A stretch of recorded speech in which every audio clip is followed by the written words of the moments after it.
Yo, what's good? What's good? I'm back. Yours truly, the one and only Paul Pickett, host of the Paul Pickett Podcast, aka Triple P, aka the Common Sense Podcast, your source for music, sports, politics, world events, and much, much more. Today, I'm going to react to a video about woke Hollywood is imploding. But before we get into that, let's give you a word from Dizzle.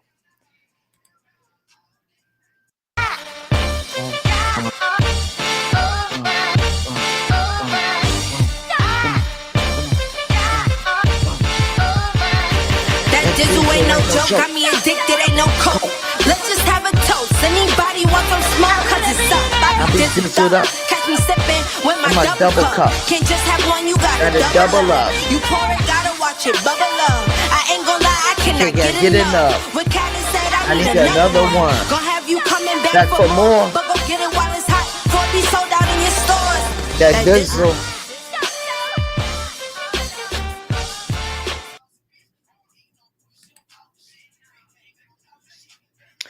That's right, that Dizzle. Dizzle is a premium luxury liqueur mixed with agave tequila, French cognac, and orange liquor mango mix. Throw your Dizzle on ice, and it's nice. If you want to order your very own bottle or bottles of Dizzle premium luxury liqueur, go to DizzleBrand.com, click on our locations, click on one of the top 3 website links. I recommend Emilio's Beverage. Must be 21 and over. Shipping and handling is included.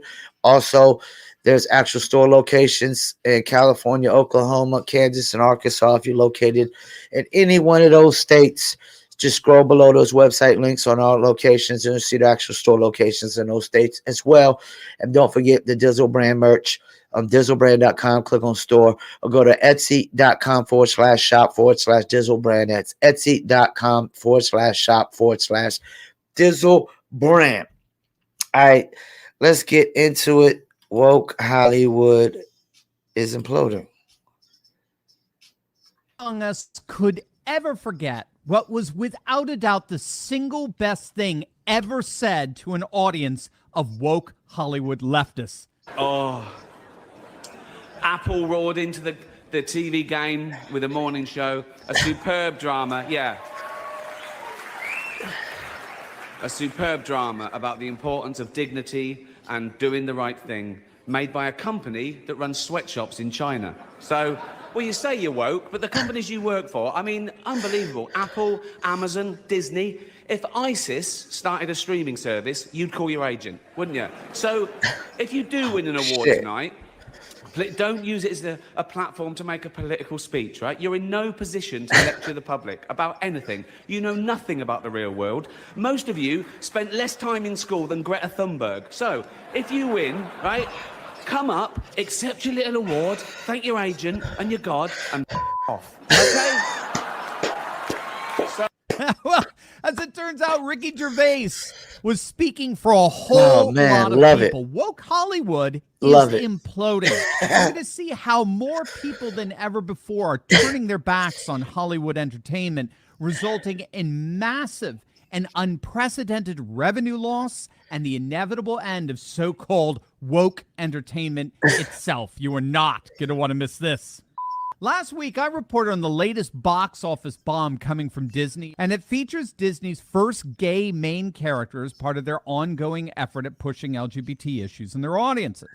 The box office result was so bad, it was Disney's second worst opening weekend ever. And when all said and done, more than 100 million projected to lose Disney upwards of $100 million. Must be nice. Needless to say, Disney's CEO, Bob Chapek, one of the biggest proponents of woke Disney, has been fired and replaced with his predecessor, Bob Iger, to try to get Disney back on track, which apparently involves abandoning all of this wokeness. But unfortunately, the woke virus goes way beyond Disney, infecting the whole of the entertainment industry.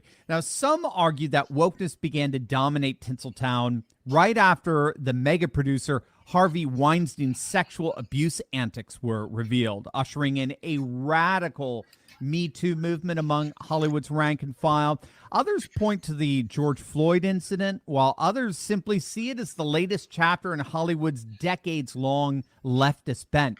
Whatever the origins, wokeness has swept through the industry in the form of hyper-diverse casting, censorship, and identity politics on steroids. Yep. Hollywood has even turned to virtue shaming as a form of marketing, like what Viola Worst Davis marketing recently ever. did with the latest Wakanda, the Woman King. It will just be. And before he gets into that, this is why I got to chime in. I do marketing and advertising for a living. I've done it for the last 10 years. I'm going to continue to say this. It's the worst marketing strategy ever, is trying to like shame people into buying your product or service. Like, I promote music for a lot of musicians. I'm not going to shame them into buying my services because they need my services more than I need them. You know what I'm saying? That's the thing. Like, we don't need Disney movies.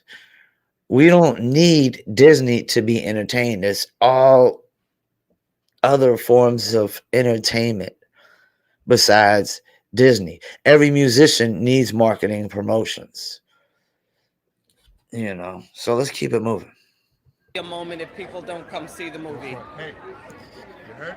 Okay? That's right. Because you're sending a very clear message to a machine called Hollywood. A machine called Hollywood is interested in green. So if you don't come see it, then you're sending a message that black women cannot lead the box office globally. That you are supporting that narrative. And if you want to normalize it, come see it the same way you would, the same way you would Black Panther, Spider-Man. Iron Man, Spider-Man, or any other movie that doesn't have any of us in it. Yeah. That's complete bullshit. Why can't it just be, I'm not interested in the fucking movie? Why can't it be, it doesn't pique my interests? I'm not fucking intrigued. There's a lot of movies coming out in Hollywood I could give a rat's ass about. John Wick? Oh, I'm waiting for that. I'm waiting for John Wick. But there's a lot of movies. I mean, even the last couple Fast and Furiouses, it was like, we done seen it all. So what? You know what I'm saying?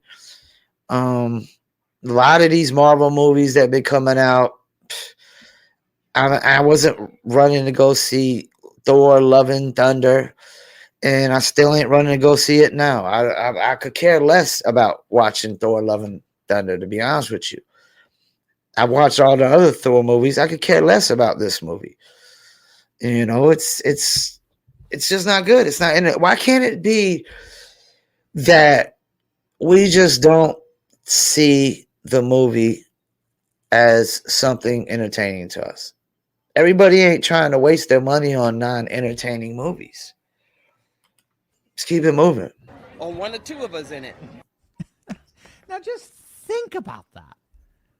We were just told that if we don't come out to see this movie, we're basically racist, sexist. Exactly. We're supporting the narrative that black women can't. Terrible lead the marketing box office strategy. globally. Silence Worst is marketing compliance. strategy ever. Well, there's just one problem with all of this. No one wants it. As it turns out, woke Hollywood, frankly, sucks.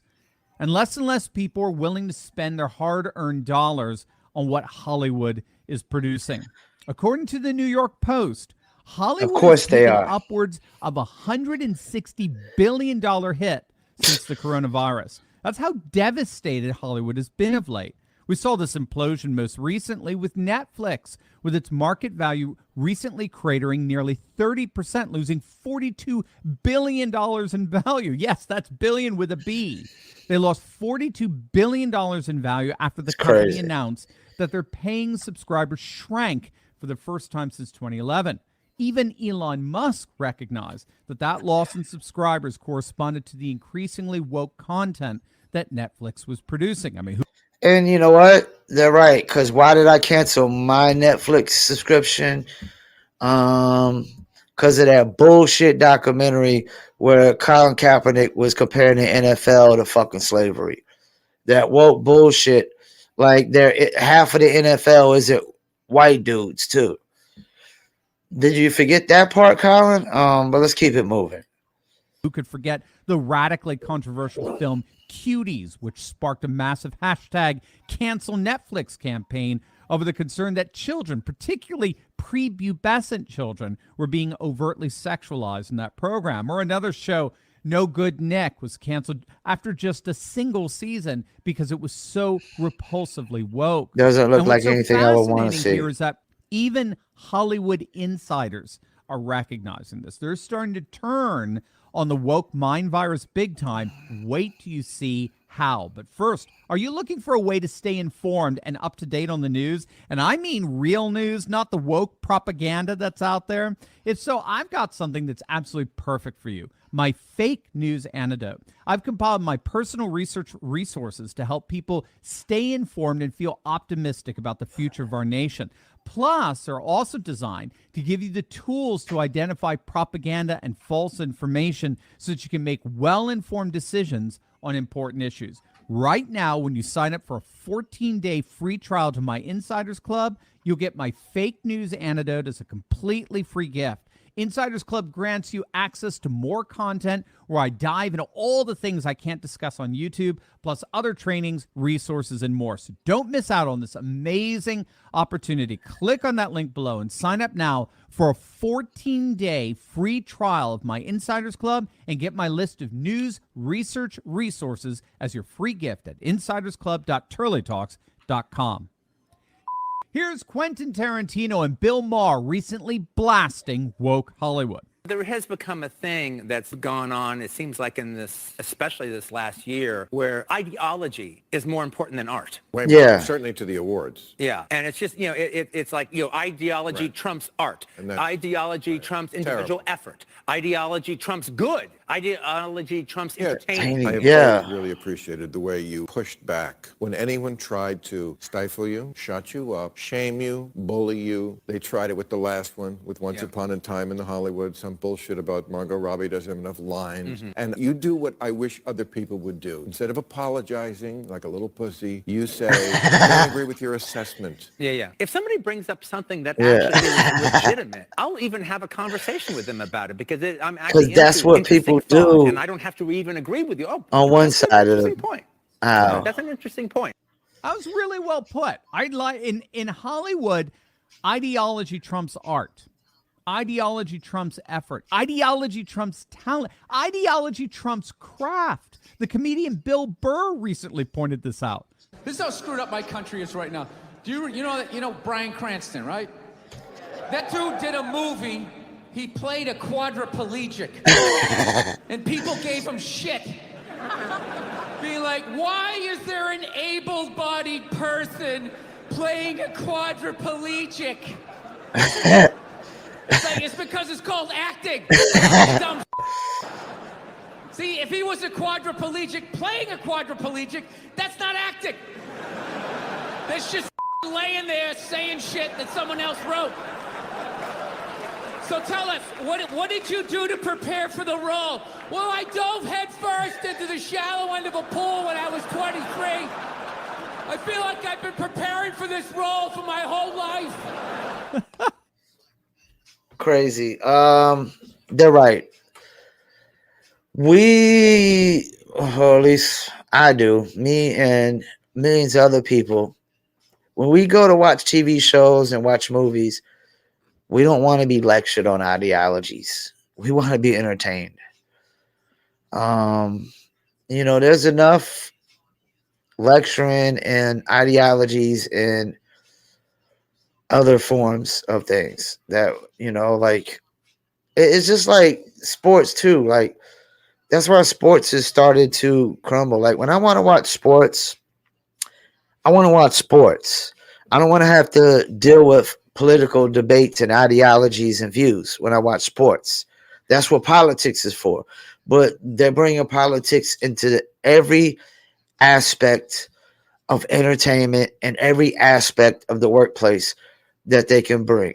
And it's not good. It's not good. Because politics it's a very emotional subject, like religion, religious people get very emotional when you tell them there's no evidence or proof of God or Jesus Christ or any of these religions being factual. And Same thing with these other topics. They get really, really touchy. You know what I'm saying? So yeah, once again, thank you for tuning in, Paul Pickett Podcast, and I'm out.